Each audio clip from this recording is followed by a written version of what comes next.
She's hot. Yeah, she's hot. Nah. Nah. Nah. There's no one here. Oh, hey mate, you alright? What's going on? Where's the guests? There's no one here. The other guests will be arriving via the grave. Alright mate, it's getting a bit weird. What's going on? This is kind of creeping me out. What's in the little sack? What's in the little sack? Why has it got a weird symbol in it? What's going on? What's going on? Why are there skulls everywhere, mate? What's going on? I require more bones. What do you mean you need more bones? What for? Summoning has failed. What for? What? We need guests. We need bodies. We need cadavers. Poor thing.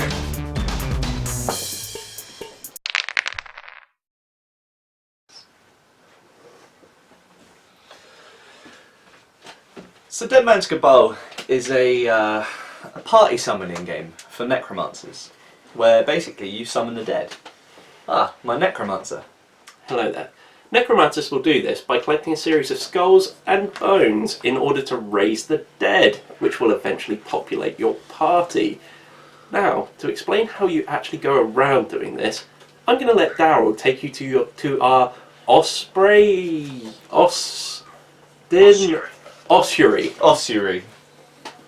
Thanks, Google.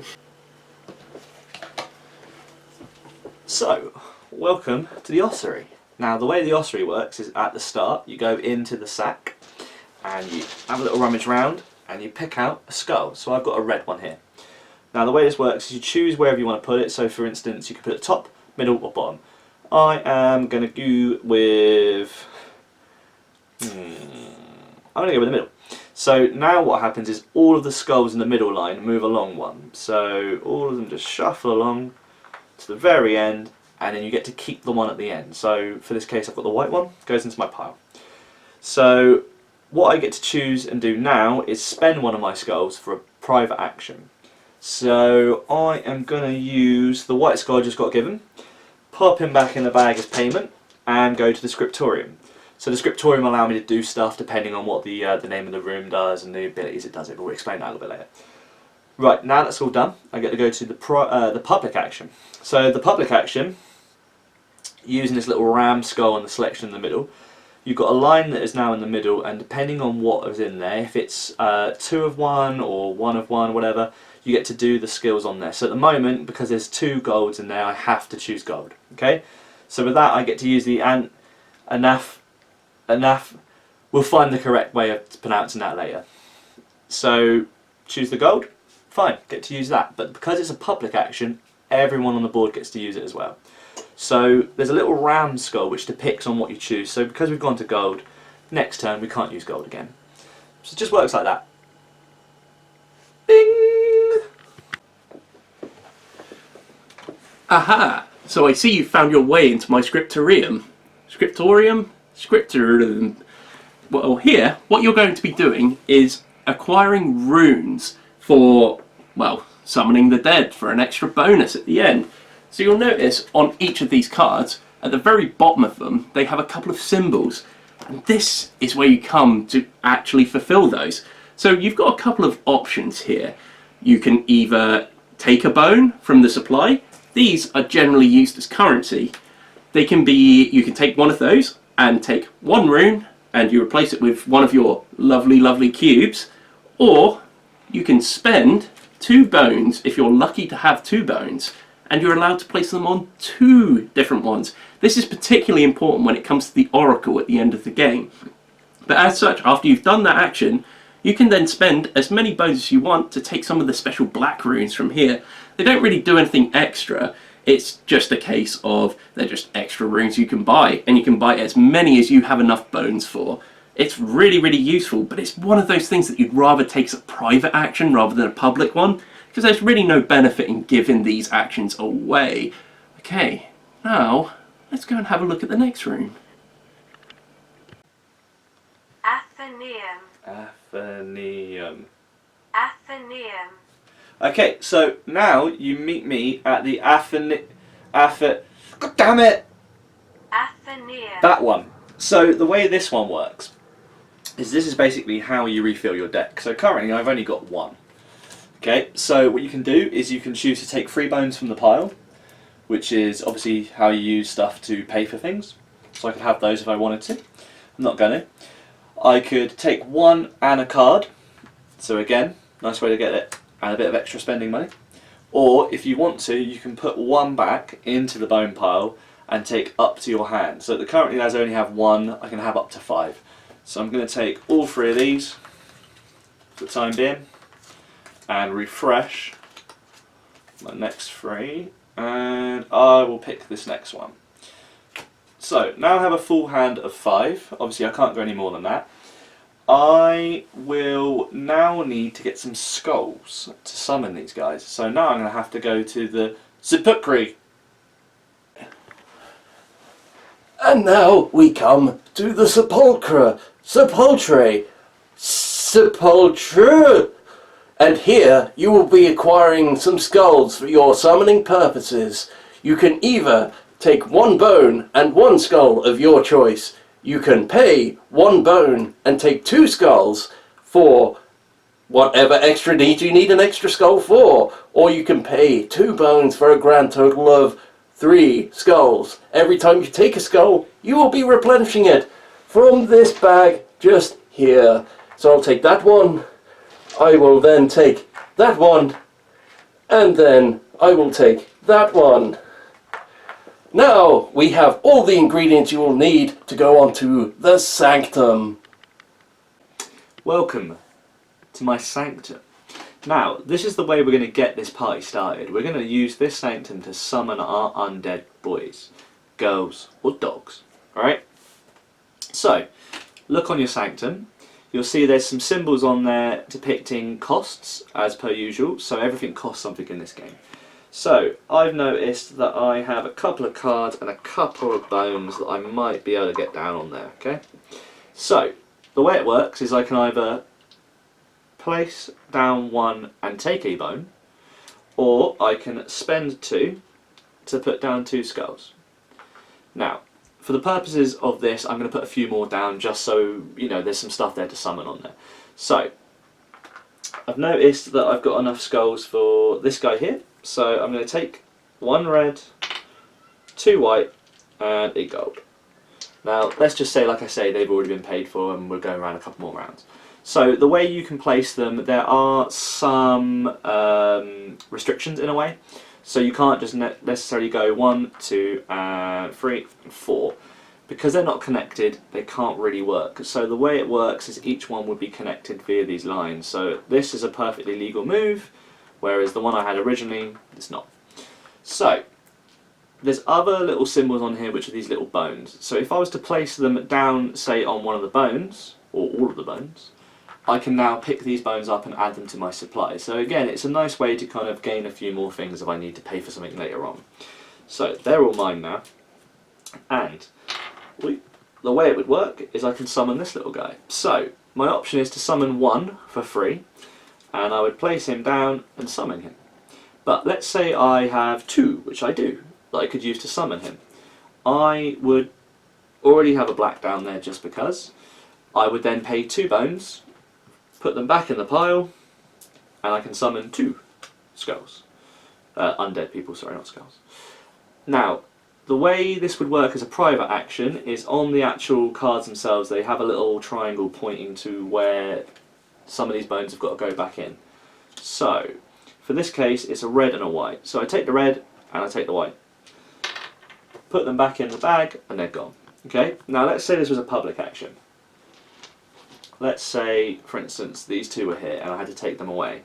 Now, with a public one, you'd be placing these little symbols underneath, just to sort of, at the end of everyone's round, you would essentially take all the skulls off. So it means that in a public event, you can share the skulls around you. So the pros and cons of this is obviously if you haven't got enough skulls, like I only originally could put down 2 skulls, and then someone else could place another 2, and someone else could place another 2, it's perfectly fine. But the way it would work in a private action is obviously you just take them and it's gone, and you can only use your own things. But the public one, it allows you to use everyone's collectively. So let's say the entire thing is completely and utterly covered by skulls.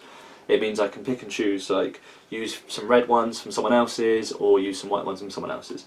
Just makes it a little bit easier to sort of collectively share it, but it also has its dangers. So they're going to be gone at the end of this round, so off you go, boys. Back to the pile. Now, earlier on, I collected some runes from the scriptorium. Now, this is where you would place them on the characters themselves to score them. Now, doing so then allows you to go to the oracle. So you appear to have stumbled into the oracle's lair. Here is where you'll do your big point scoring at the end of the game. Now, you'll probably notice on all these cards they've actually got a point score in the top left hand corner there. But what they are contributing towards your final score is increased upon by what you do in the oracle. Now, you can only visit the oracle if you successfully summon and place runes at the same time. So, for example, with the one Daryl did here, he placed 2 runes on this card.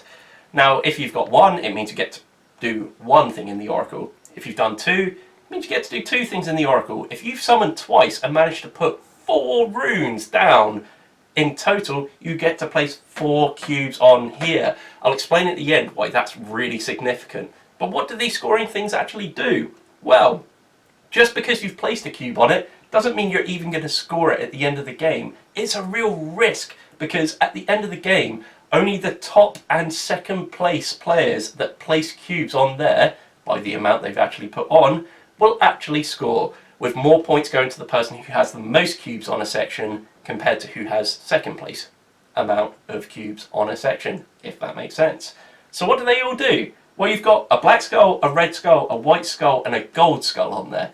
What they will score points for is the amount of skulls printed down the side there that you have total in your collection at the end of the game. Depending on which one you've put it on, depends on how many you've scored there. So, for example, with this one, if they'd won the race for the black, white, and red skulls on there, they will be scoring 1 for the red skull, they'll be scoring twice for the white skull, and once for the gold skull, because that's what's on this card.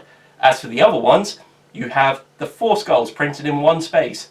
That's the amount of total skulls that you have in your supply at the end of the game that things will be scoring points for. The next one's a bit of a weird one. It's got all the symbols from the scriptorium, and there you will be scoring depending on your longest orthogonal line there. So if you've got the, it's not whether you have the longest line on there, it's just the single line, and each one is worth so many points. So the longer the line you get on there, the more points you will be scoring. Finally, you have the black star on there. The black star indicates just pure points. You'll either get 20 points if you end up in first place on there, or you'll get 10 points if you finish as the second place on there. It's a good way of getting a bulk score at the end of the game. After this, you're basically totaling up all your scores at the end of the game and seeing who has the most score. When does the game end? It ends either when someone gets their 7th guest summoned into the party, or all of their lovely, lovely cubes are gone. Of course, you'll be spending cubes actually on the oracle, as well as on the scriptorium to make your longest orthogonal line. After that, the game's up, and you should have yourselves a winner. Okay, so what are our final thoughts on Dead Man's Cabal? You first, me first? You can go first.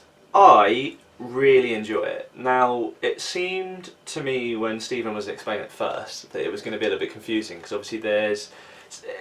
I find some of these games a bit like Teotihuacan and Gugong, where you've got multiple ways of kind of scoring, a little bit confusing, but I would say this one does it really simply. So the scriptorium and then the oracle are your main sort of ways of scoring in a way, other than obviously the cards. But I would say it's not so much overload, because everything's kind of written on the boards themselves in really clear kind of, it's not even English, it's just clear symbols. So everything with skulls on it is paying skulls, everything with bones on it is paying bones or gaining skulls, anything like that. The symbols pretty much just match up on the card. So again, it seems really, really simple. I absolutely love the artwork as well. It's so similar to Gorilla's stuff. It's very reminiscent of Gorilla's. So similar to like the 2D and Russell the drummer and stuff like that. Like they're really similar looking faces, like very similar. Like we've looked before and we said it wasn't the same artist, but there's definitely inspiration there, and I think that's a really nice look to it. I've always loved that kind of comic look to it. It's actually quite funny, isn't it? Because to look at the front of the box here, you wouldn't expect it, really. No. It's only when you open the box and you've got that nice little surprise of, oh wow, this is the thing, artwork is actually kind of... I mean, each card on the back still got the same symbol from the actual, box art, but you're right, it's just a skull with a crown, and that doesn't really give you anything towards what the game's about. I think it's so good, like I really enjoy it, but yeah. So there's so many moving parts to this game that kind of affect one another, or at least is affected by, do you really want to let someone take this as a public action so that everyone gets it? For example, in the Sanctum, you've got that conundrum of, do I want to let this go as a public action so that everyone's putting the skulls down and populating that Sanctum, which is going to make it easier for me to be able to summon cards, but at the same time, if I make it a public action, everyone gets a chance to get closer to that 7-card goal to end the game, which kind of leaves you thinking, man, how do I weigh this up? How do I make this work right for me? There's some places, like for example the Scriptorium, where it's really beneficial to get as long an orthogonal line in there as possible, where you really don't want to let people use that as a public action, because all you're doing is pushing them closer to that final goal of having the longest orthogonal line. However, if you can control the Oracle, it doesn't matter how long everyone's orthogonal line becomes, because you're in control of that. You have the most cubes on there, and no one's going to benefit from that other than you, as long as you play your cards right and everyone else doesn't. I'm getting rid of that. Other places like the Sepulchra, even there, the skulls on there, it's fine to give them away. It seems like at first glance that you don't want people to have as many resources as possible, but who cares if they've got the amount of resources if they're not being able to spend them elsewhere, because you keep hogging them all as private actions and they never really get a chance to use them. This is the thing with where everything has a cost, and obviously like where you have to use bones in order to kind of pay for extra abilities or extra skills or anything like that. You can play it really basically and really simply by just gaining everything, so always getting one of something. So when you place down on the Sanctum, for instance, you place one skull and you gain one bone. Now that's a really good way of just kind of slowly going through and collecting resources, and again the same with the Scriptorium, one bone, one little rune. So you can slowly build up both supplies really well. But the kind of key is having that momentum to kind of go, right, I'm going to spend the 3 bones now, get as many as possible, or I'm going to try and get as many skulls as possible, or I'm going to try and just get a foothold. Now, that is one of the kind of parts about it that sort of will put off a few people, I guess, because you kind of have to micromanage quite well. But because the game lets you have one of everything to start off with for every turn if you just don't want to pay for anything, you're going to kind of build it up slowly. So not necessarily going to have that massive foothold to start off with. But you're saying with like the Sanctum as a public game, that doesn't really... The pros and cons of it, like I was saying earlier, it doesn't matter too much if it's a public or a private unless it's kind of late game. Now the public kind of part of it is really good if you want to try and use other people's skulls. So necessarily if I've got a load of reds and I've thrown them down and Stephen hasn't got the reds and needs 2, he can then use them as a kind of like a gift, if you will. So it's a good way of kind of watching what other people play in order to kind of tailor it to your game. So the con of that obviously is going to be, Stephen, me and you played a game with someone else, and Stephen was very close to summoning his like 6th and 7th Yes. guest. And because we were publicly putting down on the Sanctum, he had a bit more resources that he could use, and he'd already had quite a few bones, because a few turns around, he'd, rather than refilled his deck, use the action to get 3 bones. So, he was ready, and that end game, he was ready to just sort of ramp it up and go, right, I'll pay for 2, I'll pay for this. And because he wasn't having to put down as many skulls, because we'd already put them down for him, it was, a clear path to victory. Which, this is the thing, you've got to kind of pay attention to what other people are doing and really pick and choose what you do as a public action and what you do as a private action.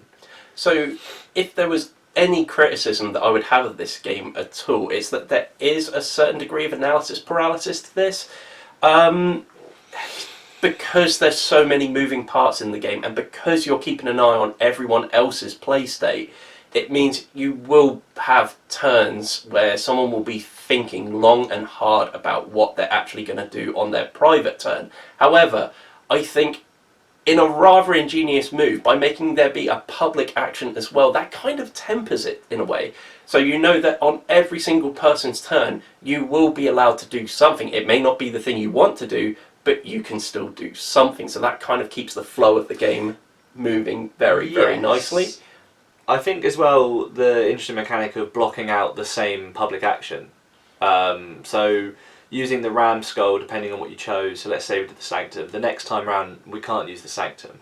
So it's a way of kind of putting pause on the individual things. So realistically, you can't keep having someone taking skulls, for instance. They can do what they want with their private action, but obviously they have to pay for that. Whereas the public action, it's kind of that really nice, like you were saying, it's a good way to kind of, yeah, you might not want to take skulls at that point, but it's a free option to get skulls or get some extra bones. This is the thing, like not everything's about using the abilities of the, say, scriptorium or the naphanarium or anything like that. You can just use it to basically get you more and more bones. So it might not be at first glance your first choice that you might want to use, but it might be beneficial in the long run because it gave you extra resources to get you through there. So that's a nice mechanic that you can't just constantly keep hammering away at one thing over and over again until the resources are gone. Yep. So we already talked very briefly about the artwork on the cards in this game that we were a big fan of. I think I've just got to praise this game for its aesthetic attention to detail overall. You see, not only have you got things like these really neat little cubes, again, a board game piece that I would love to eat, but you also have these amazing skulls. Like, you've got dozens of these as well. You have loads of bones, which again are really, really neat. But also you get these nice little aesthetic touches, such as you get these corridors to actually make this feel like a living, breathing building as well. So everything's connected, so you can see the way you move between the rooms. It's just a really nice little extra touch that they've put on the game. And these tokens as well are a lifesaver as well. It would be so hard during a public action to be able to keep track of which skulls people have already removed and which ones are still left on the board, so people can still link them together to get a successful summon. I think just everything's been thought through here, and Pandasaurus Games have been on an absolute roll really with games like Dinosaur 100%. Island, Duelosaur Island as well. Totally Liquid. Yeah, there's like 3 different versions. 3 different versions for the same base game, and you can just make it massive, which is incredible. Yeah. So really, in summary, I think the other thing I was gonna before I go is when looking on how to actually pronounce these words, it turns out that the actual layout of each individual zone, if you will, is actually themed around what the word is. So this was quite a nice way because the Anathanarium is actually like a library. So if you look into the dead, basically. Yeah. So essentially, you're finding these dead celebrities, if you will, throughout history in this library, and if you look into it, there is actually little library racks and like books and stuff like that. And again with the sepulchre, do we go for that? Sepulchre. Again, it's a tomb, as is the ossuary. So they're all themed really well around the Latin words, which is amazing. It's basically where you'd go to collect your body parts that you need in order to summon. Yes. So thematically, it all ties together. Especially when you, like you say, add these bridge parts that connect each room. So essentially you would be travelling to each room in order to do this. So you'd be going to the library, look for a celebrity, or ghost, or some sort of character you need. I need some skulls. Right, let's go to the tombs, get the skulls. Oh, I need some more skulls. I've got to go to the other tombs to get the ones for free. So it's just, you know, it's a really, really interesting way of doing it. I love the blind draw of the bag as well. I love the fact that you go in, that's what I'm going to place down or put back in the bag. It's a really nice aesthetic. Like, I love the fact that they all just jingle together and the bones are really cool. And like you say, the printing on them is incredible. I mean, these skulls are so lifelike for tiny little things. It's a really aesthetically pleasing game, and I'm very big on that, so well done. I see no other way we can end this video than saying that we definitely recommend this game. 100%. It may not be as in-depth as other games of a similar type, such as Gugong and Teotihuacan, which we mentioned earlier. There's a very similar theme here to Gugong, as Ian who's not with us today, has mentioned on the podcast about how it almost feels like you're giving something in order to take something. Yeah. That's similar in a way, but like I said, there's not that extra level of complexity to this game. So that is one thing I will say, is if you're after a more complex game, you're probably not going to find that here.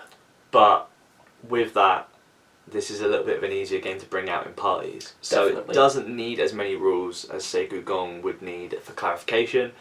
There are base rules, and there are a few things you need to understand, like, for instance, the Oracle was a little bit, but again, that's end game anyway, so you wouldn't necessarily need to kind of look into it too much. But I think, personally, I would pick this over the other two any day, or games similar to it, just because it's not even the theme. The theme's really nice, I like that, but to be honest with you, it's just very easy to pick up and play. Like, what you taught it to us in maybe like 10 minutes, if that. It didn't take very long. And we were just playing it, and, you know, we all got a grasp of what we were doing. We were all, well, I was going to say we were all quite similar in point scoring, but you absolutely smashed it, I think, didn't you? On the game we played, but yeah, I played a game of it before as well, and again, it does seem like the person that wins the game in Dead Man's Cabal tends to win by a large margin. Yeah, it's happened huge. in every game we've played of this so far.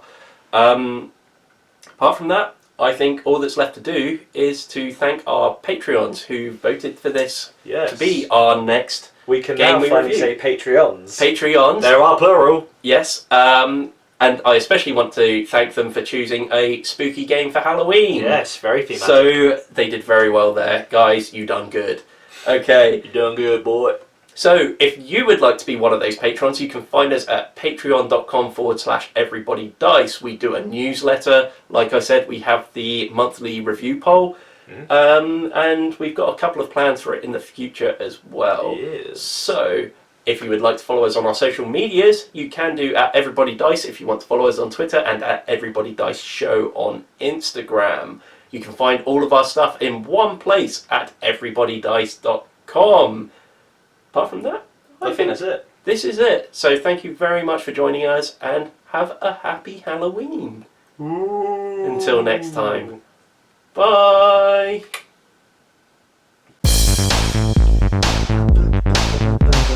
Chainsaw, chainsaw, chainsaw.